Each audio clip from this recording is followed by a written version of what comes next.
O relógio parou. Vamos começar. Muito bem-vindos a mais um Conexão Viomar, da Bienal Internacional do Livro de Pernambuco. Hoje nós temos o prazer de receber aqui, para uma conversa que será muito agradável, com certeza, Cristóvão Buarque, um dos homens públicos mais respeitados e admirados do país. Cristóvão foi professor universitário, reitor da Universidade de Brasília, governador de Brasília, ministro da Educação, senador e professor emérito da UNB. Entre seus livros estão Por que Falhamos?, Mediterrâneos Invisíveis e O Berço da Desigualdade. Cristóvão, é um grande prazer ter você aqui, em nome da Bienal do Livro de Pernambuco e de todos os pernambucanos. Seja bem-vindo. E eu queria começar lhe perguntando como é que a leitura e a literatura entraram na sua vida e qual o papel que desempenharam e desempenham na sua trajetória política. Em primeiro lugar, boa tarde. Boa tarde a cada uma e a cada um de vocês. E a minha alegria de estar participando desse evento, sobretudo ligado, hoje em dia tudo é mundial, mas ligado a Pernambuco. Essa pergunta eu gostei tanto quando eu vi na lista das 9 perguntas que você me mandou, que eu guardei até para o final. Mas está tudo bem que seja no começo. Pelo seguinte, eu tenho uma resposta claríssima à sua pergunta, e creio que pouca gente talvez tenha. Eu cresci numa casa simples, no bairro dos Aflitos de Pernambuco, de Recife, onde havia livros, apesar de que meu pai e minha mãe, nenhum dos dois tinha chegado à 4ª série primária. E entre os livros que tínhamos lá em casa, havia uma coleção chamada O Tesouro da Juventude, e que eu cresci ouvindo que aquele tinha sido o presente de aniversário no meu primeiro ano de idade. Então eu cresci brincando com aquilo, que eu não lia, obviamente. Até hoje eu tenho 2 exemplares dessa coleção. Eu creio que eram 17. Tenho 2. O resto, a cheia do Rio Capibaribe levou. Foi seu primeiro brinquedo, né, Cristóvão? Foi, pelo menos, um primeiro brinquedo que ficou na minha cabeça. E eu cresci lendo. É engraçado. Pai e mãe, sem instrução, mas liam.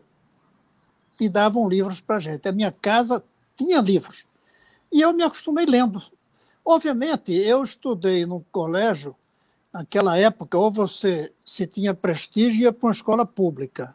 Naquela época, para entrar num bom colégio público, eram raríssimos, tinha que ter prestígio. Meu pai não tinha, eu fui, como todo mundo, fui estudar com o padre, com os irmãos maristas. Eles queriam era que a gente fosse ser padre. Por isso eram muito baratos aqueles colégios. Até porque todos tinham voto de pobreza. Moravam no colégio, não tinham família. O colégio não tinha, na época, computador, nada. Era uma coisa que eu não sei quanto custava, mas ia ser muito barato. E aqueles irmãos maristas me ajudaram muito, tanto do ponto de vista da formação moral, como também da formação de leitura e da formação da educação. Eu tive uma boa educação graças aos irmãos maristas, na época em que eram escolas baratíssimas. Hoje eu sei que o ginásio São Luís, que chama-se hoje Colégio São Luís, é um colégio muito caro em Recife. Um dia desse eu fui a Recife, antes da epidemia, e fui lá visitar. E nem me deixaram entrar. Engraçado, o porteiro disse que estava tudo fechado, não podia entrar. Mas por ali eu vi como era uma coisa, hoje, de uma qualidade que não tinha na época, do ponto de vista da construção, provavelmente dos equipamentos, que eu não entrei, mas certamente a qualidade que tinha naquela época era boa. Eu cresci lendo literatura brasileira e lendo literatura internacional traduzida. Eu li muito jovem coisas que é difícil alguém imaginar hoje. Dickens. Eu li Zola quando tinha 15, 16 anos.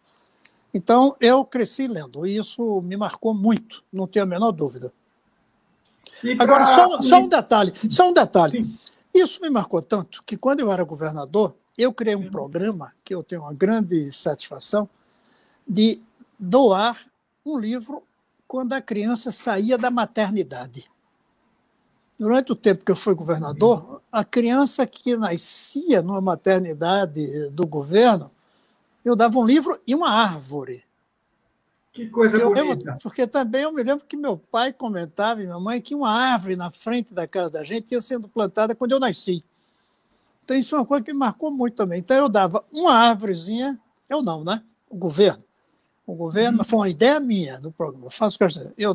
Nós dávamos uma árvorezinha e um livro, que ele levava para casa como algo simbólico de quando nasceu. Foi um belo programa. Foi lindo, uma ideia maravilhosa, realmente. E além desse programa, dentro dessa sua paixão por leitura, como é que isso te influenciou também na carreira política, Cristóvão? Antes, eu quero falar de outro programa meu de governo que tem muito a ver com leitura. Eu criei aqui, por inspiração de uma professora, de uma bibliotecária, um programa que nós chamávamos Mala do Livro. Em vez de fazer prédio de uma biblioteca nova, nós pegávamos 200 ou 300 livros, colocávamos numa caixa, essa caixa se abria como um estante, depois fechava, e levávamos para uma casa. Colocávamos na casa aquela biblioteca. E aquela casa virava a biblioteca da rua. Era o centro de leitura da rua. Quando os meninos tivessem terminado de ler aqueles livros, ou não quisessem ler aqueles livros, fechava, levava para outra e trazia de outra para lá. Houve um momento que nós tínhamos, eu creio que 300 mil livros em bibliotecas espalhadas pelo Distrito Federal. Foi um belo programa que, por incrível que pareça, resistiu ao tempo e, apesar dos governos que vieram e deixaram de dar importância, mas algumas daquelas donas de casa se apaixonaram tanto que até hoje mantém essa biblioteca doméstica, que a gente chamava de Mala do Livro. Muito bonito essa ideia também. Com certeza, ela deve ter dado inspiração para muitas crianças e adolescentes para gostarem da leitura e da educação, né, Cristóvão? Que uma coisa está bem ligada à outra. Totalmente ligado. Não pode haver boa educação sem muita leitura. Pode ser até que a leitura seja no Kindle, seja no celular. Eu não tenho esse fascínio pelo papel, embora goste de livro no papel. Mas eu leio muito facilmente livro no computador, no Kindle, muito facilmente. Me acostumei muito com isso. Não tenho fascínio pelo papel, mas tenho pela leitura. Então, a leitura ela tem que ser promovida. Não há boa educação sem leitura.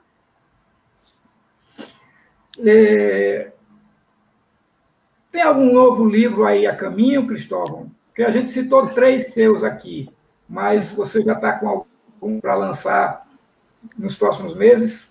Tenho, pronto. Pronto nunca está, né? Eu sempre coloco terminei entre aspas. Porque passou na minha frente, eu mudo um pouco. Mas eu terminei um livro cujo título provisório é Vislumbres do Mundo, e tem um subtítulo que é Relatos de um Viajante Aprendiz, onde eu coloquei 85 relatos de viagens, mas descrevendo o que é que eu aprendi na viagem. Quem for buscar um livro de turismo vai se frustrar. Quem for buscar um livro de aventuras vai se frustrar. Nem pode dizer que é de viagem, porque é em cada lugar ali. Não descrevo como foi ir de um lugar para o outro. E sempre dizendo o que é que eu aprendi em cada viagem. Começa até alguns em Recife, mas tem do mundo inteiro, porque eu tive a sorte de viajar bastante. Eu sou um cara que viajou muito. Fiquei 9 anos fora do Brasil, trabalhei no Banco Interamericano, fui consultor de Nações Unidas, Banco Mundial, e fui consultor de muita coisa, então tive muita oportunidade de viajar. E nessas viagens foram ficando coisas. Então, talvez num ano que passou agora, eu sentei e fui escrevendo. No fim, ficaram 85 relatos. E deve ter 80 países também. Cada um contando uma história. E você você tem o costume de anotar em cada viagem dessa, ou você só foi puxando da memória? Por incrível que pareça, eu tenho o costume de anotar. Eu carrego um caderninho, mas escrevi tudo sem olhar os caderninhos.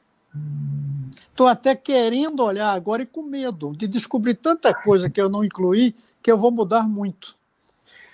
Estou indo, assim, para falar sério, estão aqui ao meu lado, as cadernetas. Eu anoto, sempre que eu vou anotando, mas não olhei nenhuma. nesse período todo. Não senti vontade nem necessidade, me embalei tanto na escritura que não olhei. Você trouxe agora uma preocupação para mim, porque cada vez que eu olho essas cadernetinhas que estão aqui no monturozinho, eu digo, abro ou não abro, olho ou não olho. Vou terminar olhando e vou descobrir que esqueci de colocar muita coisa. Uma coisa eu noto. Um dia desse eu estava contando minha visita à Grécia no momento da crise. E uma coisa que marcou muito, que me fez aprender, foi uma conversa com um professor de economia, cujo salário tinha sido abaixado em 40%, para você ter uma ideia. E como é que ele sobrevive tudo? Eu não coloquei o nome do professor. Se eu for olhar lá no livrinho, é bem capaz de estar escrito. Aliás, bem capaz não. Tenho certeza que está o nome dele. Eu não sei se vai valer a pena para colocar o nome dele e tomar muito tempo, porque aí eu vou tomar muito tempo. Mas esse livro eu terminei, entre aspas, como eu digo, e mandei para uma editora, que já publicou mais de um livro meu. Estou esperando ver se eles querem. Se eles não quiserem, aí eu vou ter que procurar outra editora. Eles não são doidos de não quererem, né? Não sei. Tá planejando aí para depois da pandemia a gente ter esse lançamento. Tomara. Mas aí eles já podiam ter dito, né? Já faz umas 3 semanas que eu mandei. Eles não disseram assim ainda. Mesmo. É assim mesmo, deve ter muito livro na fila para análise, por conta dessa pandemia, os lançamentos eles atrasaram muito, né? Muito, muito. De qualquer maneira vai demorar. Mas eu estou com muita expectativa. As pessoas que leram, eu já mandei para algumas pessoas. As pessoas têm gostado muito, porque eu esqueci de dizer, é um livro que descreve o que eu aprendi, mas que tem muita reflexão sobre os problemas do mundo. Muitas reflexões. É um livro de reflexões provocadas por viagem. Vou contar uma pequenininha, que é a primeira. Eu estava no Senegal, tomei um táxi. E aí fui botando o cinto de segurança e fazendo uma pergunta ao motorista, um homem jovem, negro, um senegalês. E eu perguntei, quantas esposas você tem? E fui botando o cinto. Ele respondeu dirigindo calmamente. Eu só tenho uma, claro. Eu disse, mas você aqui pode ter até 4. Aqui é um país muçulmano. Ele disse, sim, mas isso é muito caro hoje em dia. Isso eram os velhos. Hoje em dia a gente não costuma mais ter isso. Eu disse, no meu país a gente só pode ter uma. Ele perguntou qual era, eu disse que era o Brasil. Aí ele disse, no Brasil eu sei. Quando a mulher fica velha, vocês mandam embora e trazem outra, não ficam com as duas. Aqui, quando a esposa, antigamente, não podia ter mais filhos, aí a gente tinha outra para poder ter mais filhos. Eu aí perguntei, onde é que você aprendeu isso? Onde é que você ouviu que no Brasil a gente, para ter 2 esposas, quando uma está velha, manda embora?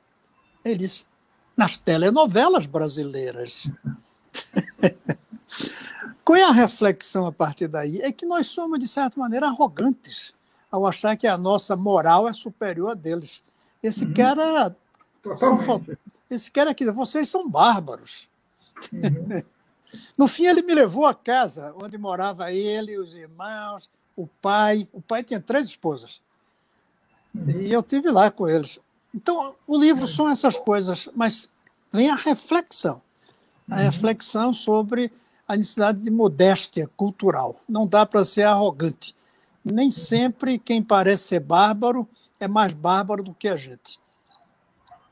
Ô, Cristóvão, voltando ao nosso roteiro,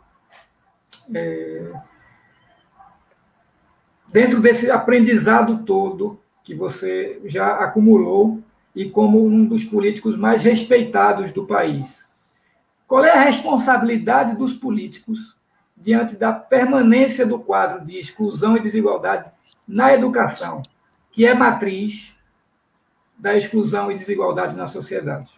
Total. Ou seja, respondendo a sua pergunta, qual é a responsabilidade? Total. A desigualdade é criada. A desigualdade não é da natureza. Entre os índios não há desigualdade. A desigualdade é criada. Isso desde Rousseau a gente sabe. E depois muitos estudaram isso. No caso do Brasil, a desigualdade ela é fabricada. Aliás, um dos livros meus eu chamo de a arquitetura da concentração da renda, que foi praticada nos anos 80 no Brasil. Então, essa é a nossa responsabilidade. Como superar isso? Aí sim que eu queria provocar. São 3 coisas, a meu ver, que estão faltando. A primeira é entender que o vetor da desigualdade é a escola. Ou da igualdade, é a escola. Você falou no livro meu que é o berço da desigualdade. Uhum. O berço da desigualdade é a escola. Quero até dizer que esse livro é considerado meu, mas não é tanto meu, porque é um livro que tem texto meu com fotos do Sebastião Salgado, o grande fotógrafo. Então, na verdade, o livro eu digo que é do Sebastião, com alguns textos, com um texto para cada foto dele, texto meu. O berço da desigualdade, que é o berço da igualdade, é a escola. Nós, políticos brasileiros, não percebemos isso. Ainda há, na direita e na esquerda, a ideia de que a desigualdade está no Estado, que o Estado corrige a desigualdade, que a desigualdade está na economia. Não. Tem a ver com isso, mas a desigualdade está na escola. Quando a escola for toda ela de qualidade e igual para todos, a desigualdade não vai desaparecer, mas vai ficar dentro de uma dignidade. Como nos países escandinavos, como nos países que têm desigualdade, mas não tem exclusão social. Então, essa é a primeira, é o primeiro dos problemas. Não entender que é a escola igual para todos que faz a igualdade. Segundo, são 2 coisas mais. É a responsabilidade. A responsabilidade que falta nos quadros políticos. A responsabilidade como se queima florestas é uma irresponsabilidade. A irresponsabilidade como se gasta mais do que é possível, e aí vem a inflação, que é um roubo. A inflação é um roubo. Você dá uma nota de 100, o governo imprime uma nota de 100 e só vale 80. Cheque sem fundo. Então, a questão de responsabilidade que está faltando.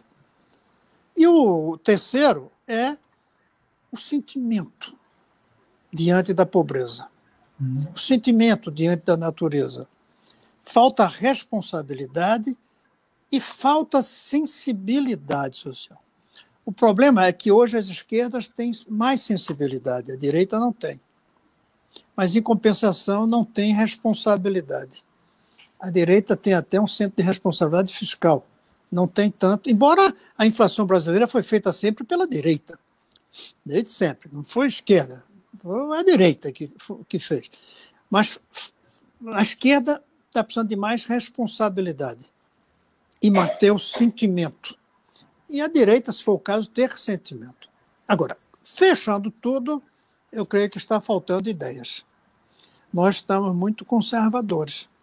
Eu vi o debate, por exemplo, do Boulos contra o Covas. O Boulos era acusado de radical. Nada de radical, ele estava ao lado dos sem-teto. O que eu acho é que ele era conservador, porque ele queria resolver esse problema da mesma maneira que há 30 anos se propõe. Aí diz ele era radical, queria queria colocar um sem-teto numa casa sem gente. Isso não é radicalismo, isso é uma tática, que você pode dizer que é ilegal, pode dizer que não está de acordo com as normas, mas não é radicalismo. Mas a gente precisa de radicalizar nas ideias. A gente precisa de radicalizar, por exemplo, que não dá mais para ter cidades grandes. Tem que ter uma ideia, uma forma de fazer a desmigração. Tem que dar teto em outros lugares e não apenas nas grandes cidades. Eu acho que hoje está faltando ideias. Eu até disse ontem, quando eu vi o resultado das eleições, temos caras novas na política, mas não temos ideias novas na política. As ideias estão muito velhas. Será que também não está faltando liderança? Porque, às vezes, faltam exemplos dos líderes, né? Está faltando. Eu gostei da palavra exemplo. Está faltando. É fundamental o exemplo. Uma das coisas que faz com que a política fique corrupta é a falta de exemplos. E os jovens se identificam com os seus ídolos. Eu vou falar aqui uma coisa que pode achar que é ruim, porque ele foi tão endeusado pela genialidade dele, como o Maradona, mas eu, sinceramente, fiquei meio incomodado quando eu vi ele comemorar ter feito gol de mão. Até não dá para dizer que não se faz gol de mão. Mas não se diz que fez gol de mão. Pede-se desculpas por ter feito gol de mão. Depois de receber a taça, olha, eu peço desculpa. Mas não, comemorou. Esses gestos servem de exemplos negativos. E os políticos no Brasil não dão bons exemplos. É raro ter um bom exemplo. E isso é ruim. Estão devendo muito, né? Estamos devendo muito. Cristóvão, você também foi reitor da UNB lá atrás. Qual é o papel que você vê da universidade na formação de uma cultura para a educação? E, dentro dessa pergunta, você acha que atualmente o ambiente universitário está colaborando para isso?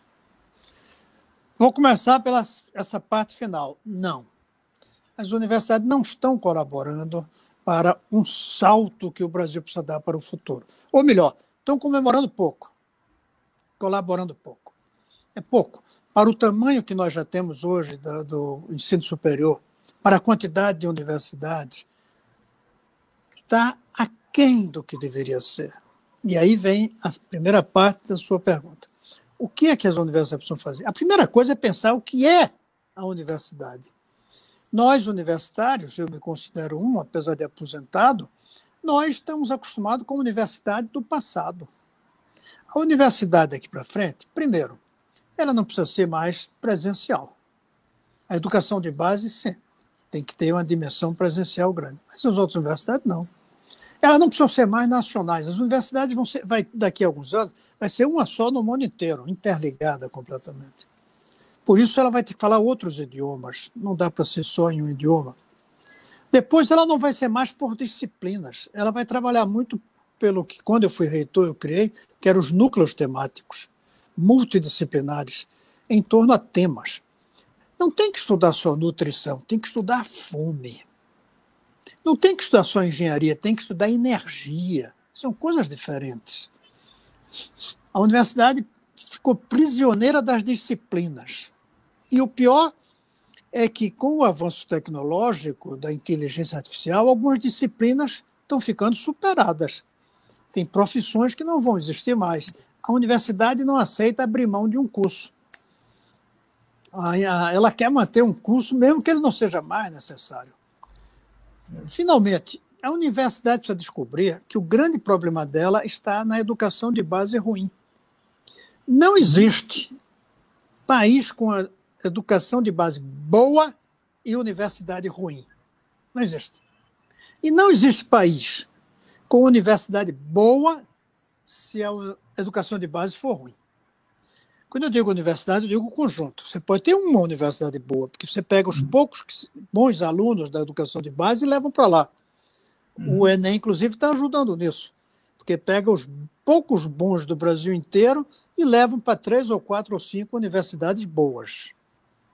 Então, elas ficam boas, apesar da educação de base ser ruim. Mas só elas. As outras você vai olhar, estão ruins. Então, a universidade precisa descobrir que a educação de base é a base do problema nacional e é a base das dificuldades da universidade. Os universitários acham que o que falta na universidade é mais dinheiro. Eu até acho que é bom ter mais dinheiro. Mas o que falta mesmo nas universidades hoje é mais alunos brilhantes graças a uma educação de base boa. E por que não temos isso? Não temos porque fizemos uma coisa boa, aumentar o número de universitários, sem fazer o que devia ter feito, aumentar o número dos que terminam o ensino médio com qualidade. Então, a gente aumentou o número dos que estão em cima sem melhorar a base. O resultado é uma queda na qualidade da universidade. Mas tem outro problema, é que os universitários acham que a universidade começa depois do vestibular ou do Enem e termina depois da festa de formatura. Não percebe que, primeiro, a universidade começa quando a criança é pequenininha e começa a ler. E segundo, continua depois de formado, porque daqui para frente, a cada 10 anos, você tem que se formar de novo. Tanto que há muito tempo, eu defendo que diploma tenha prazo de validade, como comida. Ideias também apodrecem. Ideias ficam velhas. Ideias morrem. E rápido. Antigamente durava. Antigamente um médico se formava, colocava na parede o diploma e se aposentava com aquele diploma refletindo o saber dele. E esse saber era o melhor para o momento. Hoje não. Hoje, 10 anos depois, o saber de um médico já está superado. Então a universidade precisa entender que ela tem que a formação é permanente e começa cedo. Mas é difícil. O universitário carrega uma arrogância. É como se a educação começasse depois do trote e terminasse depois da formatura. Tem que mudar essa concepção. Como é que os universitários podem, então, entrar nessa problemática, dando condições para que a educação de base seja mais valorizada também? Primeira coisa é colocando dentro das preocupações do ensino universitário a própria universidade, forçando os universitários a refletir sobre o papel da universidade, a estrutura da universidade, a história de 1000 anos que tem o sistema universitário mundial. Primeira coisa. Depois, eu insisti muito quando fui reitor e até hoje, tem que trazer mais filosofia para dentro da universidade. Filosofia significa ler literatura, não precisa ser clássico. E eu não estou falando que vai ser filósofo do ponto de vista de conhecer a história da filosofia. Eu estou dizendo de refletir. Todo mundo na universidade devia ser um pouco filósofo. Não especialista em filosofia, não conhecedor da filosofia, mas capaz de refletir, pensar. Então, precisa fazer com que cada universitário seja, de certa maneira, um pouco filósofo sobre os problemas do mundo e refletir muito sobre o papel da universidade. Para que e como é ser uma universidade hoje. A gente está passando por um momento muito, muito difícil e estranho para todo mundo, que é essa pandemia. A pandemia ela trouxe efeitos no mundo inteiro, efeitos com muito sofrimento para muita gente. E um deles foi o empobrecimento das populações e o aumento da desigualdade. Para você, a desigualdade na educação, ela também é realçada pela pandemia?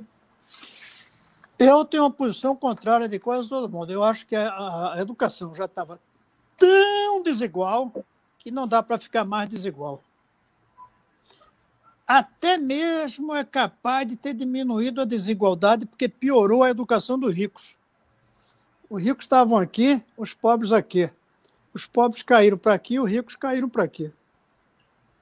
A educação piorou, mas não ficou mais desigual necessariamente. São um ou outro que conseguiam o milagre de uma escola que é capaz de ensinar sem a presença. Nós não estávamos preparados para a educação não ser presencial. Eu não acredito que haja escola que tenha realmente conseguido superar a brecha que o Covid provocou. Então, houve um empobrecimento geral. Mas a educação da população pobre já era tão pequena que não deu nem para piorar muito mais do que piorou a dos que estavam em cima. Entendi. Imagine um terremoto. Quando dá um terremoto, grande, fica todo mundo igual sem casa. Porque quem era pobre não tinha casa, quem era rico perdeu a casa, porque o terremoto derrubou, supondo que não era tão resistente, né? Então ficou todo mundo igual. Agora, o que a gente tem que se preocupar é que a educação dos ricos vai se recuperar rapidamente.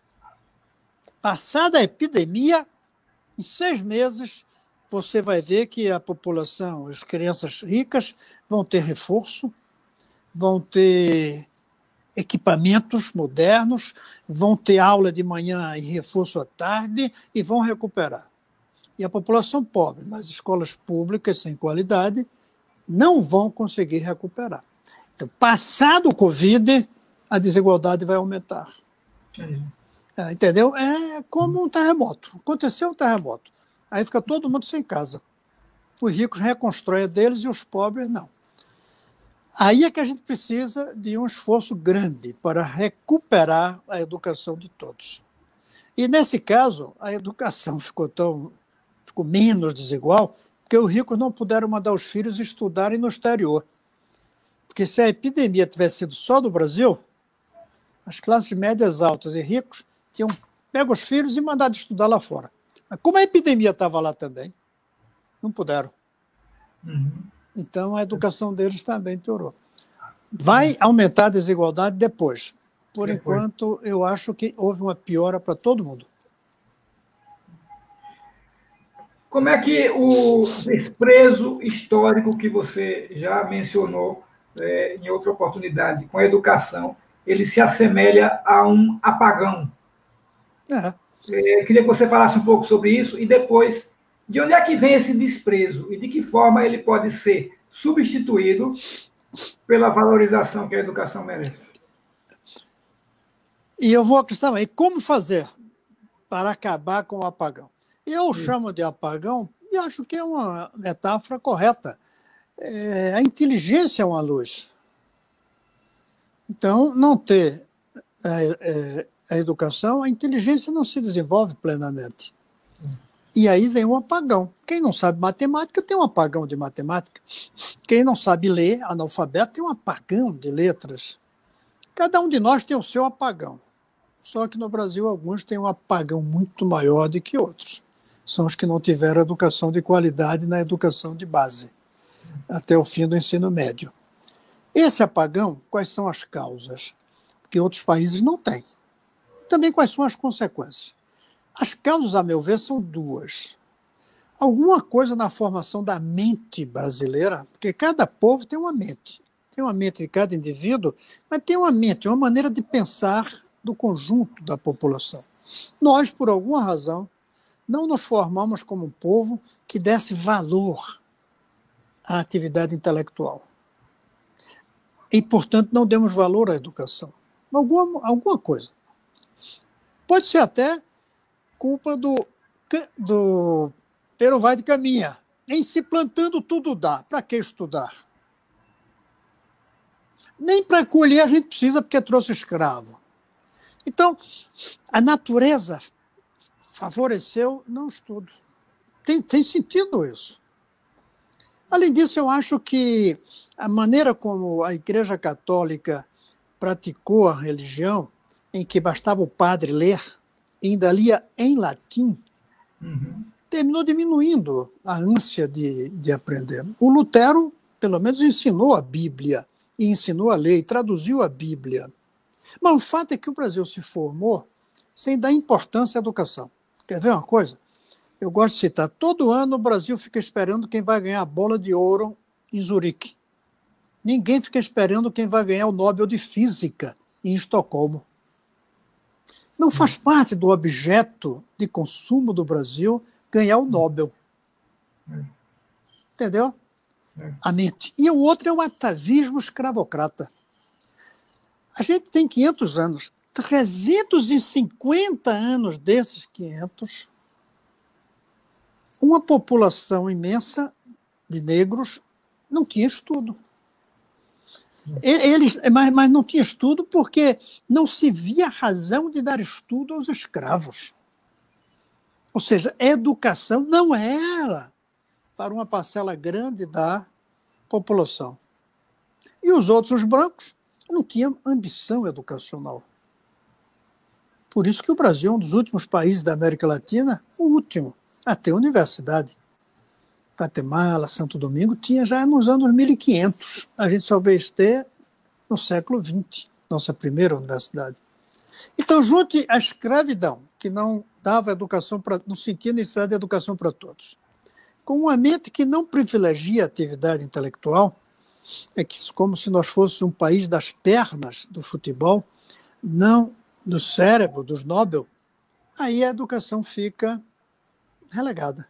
A gente culpa muitos eleitos, mas o eleitor brasileiro não vota pela educação.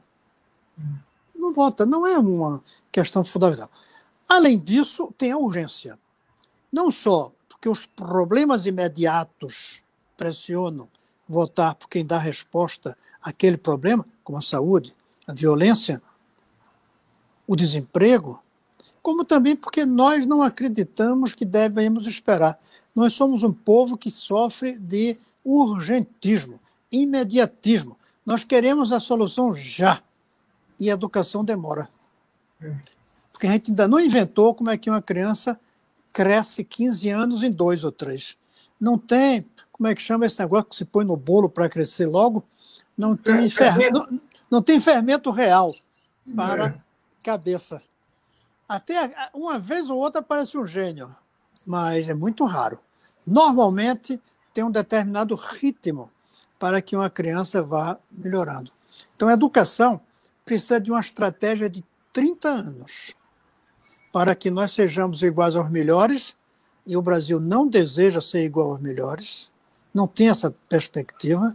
Mesmo quem luta pela educação no Brasil quer melhorar de um ano para o outro. Quer comparar uma cidade com outra do Brasil. Não quer se comparar com a Finlândia, com a Irlanda, com a Coreia do Sul. Eu defendo que a maneira de fazer isso é colocando a educação sob a responsabilidade do governo federal. O governo federal adotar a educação das cidades. Não de uma vez. 100, 200 cidades por ano.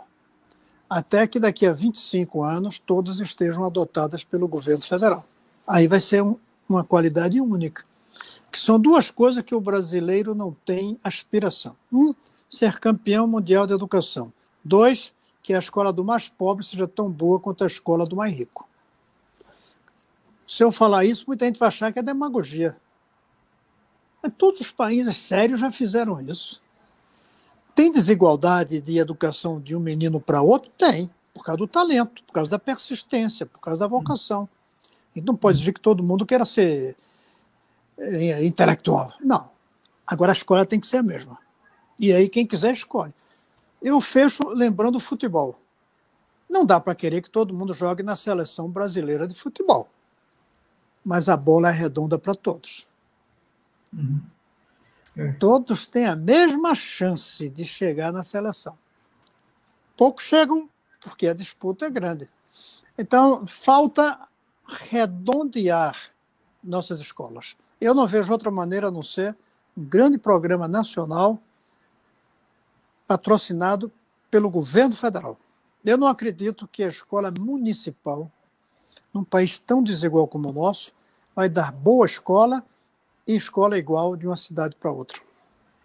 A gente tem tido alguns exemplos positivos, alguns casos que são exceções à regra do aprendizado e do ensino no Brasil, que estão, de alguma forma, ligadas às escolas de tempo integral. O que é que você acha da escola de tempo integral, Cristóvão?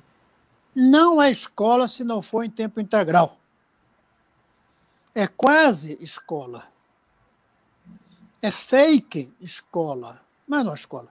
Obviamente, quando eu digo escola integral, eu não digo 6 horas na frente do livro. É com esporte, é com teatro, é com música, é com balé, é com debates, com atividades culturais. Mas 4 horas por dia numa escola não é bastante para dar uma boa formação a uma criança no mundo de hoje. Além disso, fora da escola hoje ficou muito perigoso. Eu, quando menino, batia bola lá na rua, onde morava. Hoje já não se deixa a criança ficar na rua batendo bola. Então, hoje ficar na rua, fora da escola, é perigoso. Antigamente também as mães ficavam em casa, hoje não, elas trabalham. Então, não há escola se não for em tempo integral. Nós temos que caminhar para quê? Veja o que eu vou colocar como as condições. Uma carreira nacional muito bem prestigiada do professor. Agora, sendo bem prestigiada, o que quer dizer bem paga, tem que exigir muito do professor também. Dedicação exclusiva, avaliação. 2, os prédios mais bonitos da cidade e bem equipados. bem equipado com os espaços culturais, com os espaços esportivos e com as novas tecnologias. Tem que aposentar quadro negro. Uma criança assistir uma aula na frente de um quadro negro é mesmo que você ir de Recife a Caruaru de carruagem. Ou para o Rio de Janeiro de carruagem. Não faz sentido. O quadro negro é uma carruagem do processo pedagógico. Hoje são lousas inteligentes. Hoje você aprende pelo telefone. E quarto, horário integral. Essas 4 coisas a gente tem que ter em todas as escolas do Brasil. E é nesse sentido... Diga. E isso não se faz de um dia para o outro. Mas o problema nosso é que a gente está adiando começar. Uhum. Estamos adiando começar. Aí tinha que começar e ter uma estratégia. Leva 20, 30 anos, tudo bem. E eu defendo que essa estratégia seja por cidade, de tal maneira que em 2 anos a gente já veja o resultado em 100 cidades. Mas 2 anos a gente vê o resultado em 500 cidades. Aí a gente vai vendo o resultado. Até que daqui a algum tempo nós temos escolas com a mesma qualidade que os melhores países do mundo e os pobres com a escola com as mesmas qualidades que os ricos. Falando nessa comparação com outros países, o desempenho tão baixo, de uma maneira geral, do Brasil, quando entra nas avaliações internacionais, ele é devido aos problemas de educação básica? Totalmente, educação básica. E a pré-escola. Porque a gente fala muito na educação de base, começando no ensino fundamental, mas a educação de uma criança começa quando ela nasce. Começa com a alimentação, começa com os brinquedos que estimulam o intelecto. Eu mesmo comecei essa conversa lembrando que ganhei de presente no primeiro aniversário uma coleção de livros. Foi. Era um brinquedo, não era um livro, era um brinquedo. Mas cria um efeito, tem um efeito. Então, a nossa péssima qualidade vem do descuido com a pré-infância e depois com os primeiros anos do ensino fundamental. Quando você era governador em Brasília, criou o Bolsa Escola. Queria que você relembrasse um pouquinho essa história, como foi que você teve essa ideia, o que motivou a Bolsa Escola, qual a importância desse tipo de apoio ainda hoje no Brasil. Fico muito feliz com a pergunta, porque ainda mais já relembrar uma coisa interessante, que foi uma das poucas coisas que eu deixei de fato. Foi essa a ideia. Como surgiu isso? Quando eu era reitor, eu disse há pouco aqui que eu criei os núcleos temáticos. A universidade ficou organizada matricialmente. Tinha os departamentos e tinha os núcleos. O departamento por categoria do conhecimento e os núcleos por preocupação com problemas da realidade. E criei um núcleo que chamava-se Núcleo de Estudos do Brasil Contemporâneo, que eu dirigia. Então, nós nos reuníamos, pessoas de diferentes departamentos e até gente de fora, para debater os problemas do Brasil. Um deles foi crianças fora da escola. Naquela época, eu estou falando de 1986. Naquela época, nós devíamos ter uns 20, 25% das crianças fora da escola. Hoje a gente ainda tem 3% que não se matricula. É muito grave isso. Esse negócio de que toda criança está na escola é falso. Tem 3% que não se matricula. E tem 50% que não terminam o ensino médio, então não estão na escola. Tem muitas que a evasão é muito grande, né? Isso, estar na escola é concluir o ensino médio a quase totalidade. E aí, eu lembro demais o momento em que se discutia como fazer. E eu levantei a ideia, me diga uma coisa, elas não estudam por quê? Não tem escola. Então, vamos fazer um programa de criar escola. Segundo, elas têm que trabalhar. Eu disse, olha, se é porque tem que trabalhar, tem uma maneira fácil. A gente paga para que não trabalhe. Em vez de ir trabalhar, vai para a escola. Tinha um dos membros que reclamou dizendo que não se paga para estudar. Aí eu lembrei demais, eu disse, você acaba de voltar de um doutorado na França. Você se formou e a gente ainda pagou para você continuar estudando. Por que é que a gente não paga para estudar quem nunca estudou? Perfeito. Aí o pessoal começou a dizer, isso aqui é sério. Mas alguém disse que era caro. Eu aí peguei um pedaço de papel e fiz as contas e mostrei como não é caro. Como está aí, não está sendo caro. Hoje tem 12 milhões com Bolsa Família. Isso não é muito do orçamento. O problema é que a gente pagava no meu governo para que estudasse. Hoje a Bolsa Família se paga para sobreviver. Eu não sou contra dar dinheiro para sobreviver, mas você nunca vai terminar o problema. É diferente você pagar para que estude e pagar para que apenas sobreviva. Então aí ficou, eu publiquei um livrinho, um folheto primeiro, chamado A Revolução nas Prioridades. Eram 100 medidas para mudar o Brasil. A primeira era essa, que não se chamava Bolsa Escola, se chamava Renda Mínima Vinculada à Educação.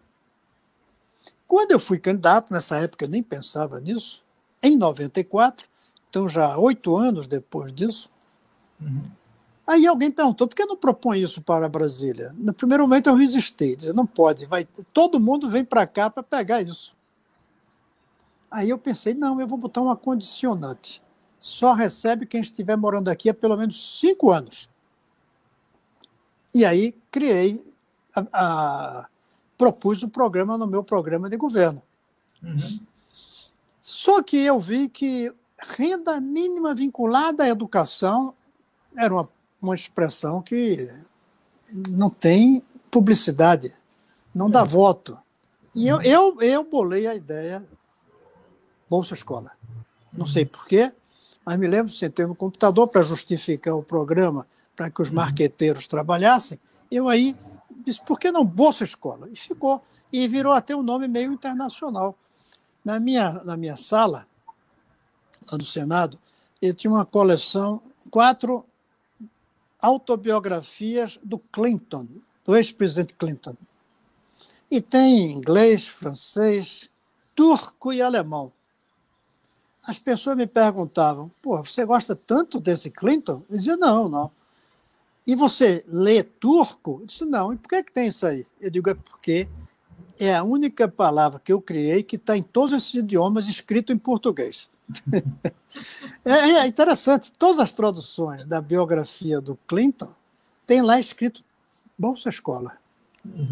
Você vai vendo tudo em turco, no meio tem Bolsa Escola.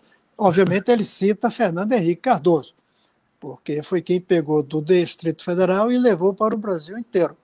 Sim. Mas foi assim que surgiu a Bolsa Escola, e que foi um bom programa, se espalhou pelo mundo, mas que se descaracterizou.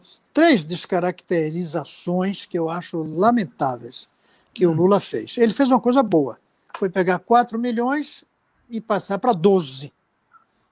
As 3 coisas ruins. Uma, tirar a palavra escola do nome, foi muito ruim. Quando uma mãe recebe um dinheiro chamado Bolsa Escola, ela diz, eu recebo esse dinheiro porque meu filho vai para a escola. Quando ela recebe chamado Bolsa Família, ela pensa, eu recebo esse dinheiro porque minha família é pobre. Ou seja, isso é ruim. Segundo, misturou um programa que era para famílias com criança na escola com todos que precisavam. Velhos, portador de deficiência, o que é bom socialmente, mas não é transformador. Tinha que ter deixado os programas para os velhos, para os portadores de deficiência e mantido Bolsa Escola para quem tem filho. Ao misturar, descaracterizou bastante. E terceiro, parece brincadeira, mas talvez o mais grave, é que o programa era administrado no Ministério da Educação. Quando virou Bolsa Família, passou a ser administrado no Ministério da Assistência Social, que chama-se Desenvolvimento Social. Aí perdeu a característica educacional.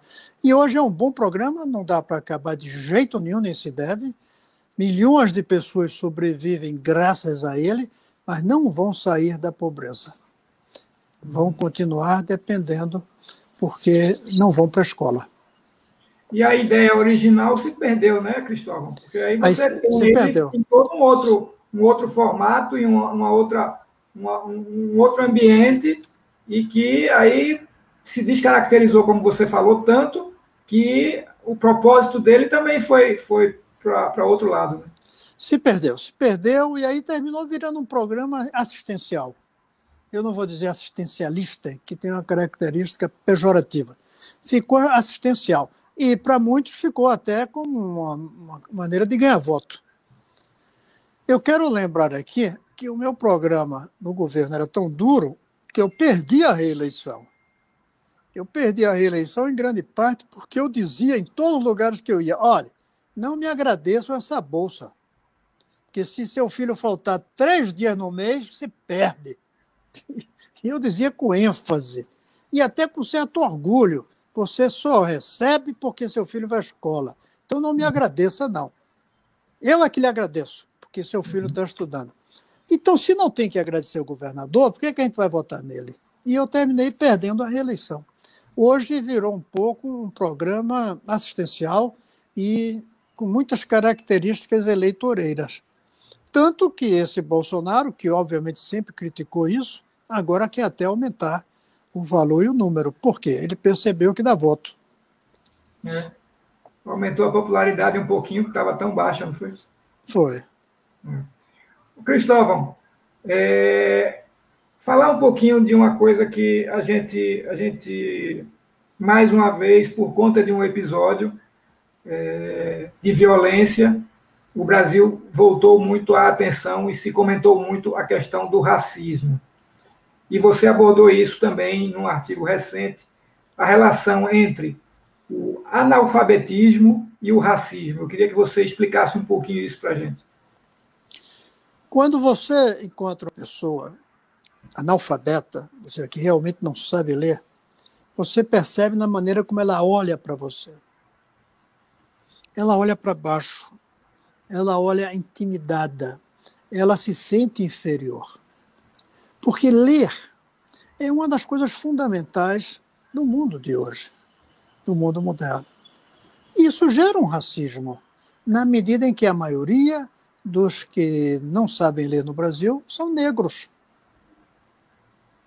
Eu sempre critico meus companheiros, amigos do movimento negro, por dizer que tudo bem e eu sou favorável à cota para negros entrarem na universidade. Mas eu queria mesmo era ver vocês fazendo um programa também de erradicação do analfabetismo. Porque o racismo se gera aí. Além disso, continua a educação ruim, sobretudo para os negros. Essa educação ruim leva a um tratamento como se fossem inferiores. E isso é um passo para o racismo. O racismo é produto da escravidão ainda, do atavismo escravocrata e da desigualdade escolar. Se a escola for a mesma para brancos e negros, só precisa de uma coisa, é o conteúdo educacional ser também humanista, defensor e respeitador da diversidade racial, sexual, religiosa, todas as formas de diversidade. É isso que vai quebrar o racismo. A escola de qualidade igual para todos. Além de que, se a escola for de qualidade igual para todos, a elite intelectual não vai ser só branca como é hoje. O que é positivo da cota para negros na universidade é que a gente consegue mudar a cor da cara da elite brasileira. Um pouquinho. Mas é pouco, porque nunca as cotas vão ser para muitos. A cota sempre vai ser para poucos. Então nunca vai ter um impacto fundamental. Agora, o que realmente terá impacto fundamental é quando a educação for igual para todos. Mas é preciso um cuidado. Não pode ser só brancos e negros, é também pobres e ricos. Senão a gente vai substituir o racismo pelo rendismo. O Brasil não percebe que existe um rendismo. Tem um preconceito contra os negros, mas tem um preconceito talvez ainda maior contra os pobres. É o rendismo. Você só entra em certos lugares se tiver dinheiro. Eu creio que certos lugares de luxo, é claro, se tiver dinheiro, porque isso não é necessário. Agora, escola, hospital, não tem que pedir cartão de crédito, não tem que pedir quantos bilhetes de dinheiro tem no bolso, não tem que pedir talão de cheque. Escola e hospital tem que ser igual para todos, independente da renda, da cor e tudo mais. O resto, quase tudo, eu admito, sim. Uma pessoa prefere uma coisa a outra. Eu não vejo necessidade que todo mundo possa viajar de avião. moralmente, não é uma necessidade. Moralmente. Dá para tolerar essa desigualdade. Mas escola e saúde, não. Escola e saúde tem que ser igual para todos. E a educação proporciona exatamente isso, né?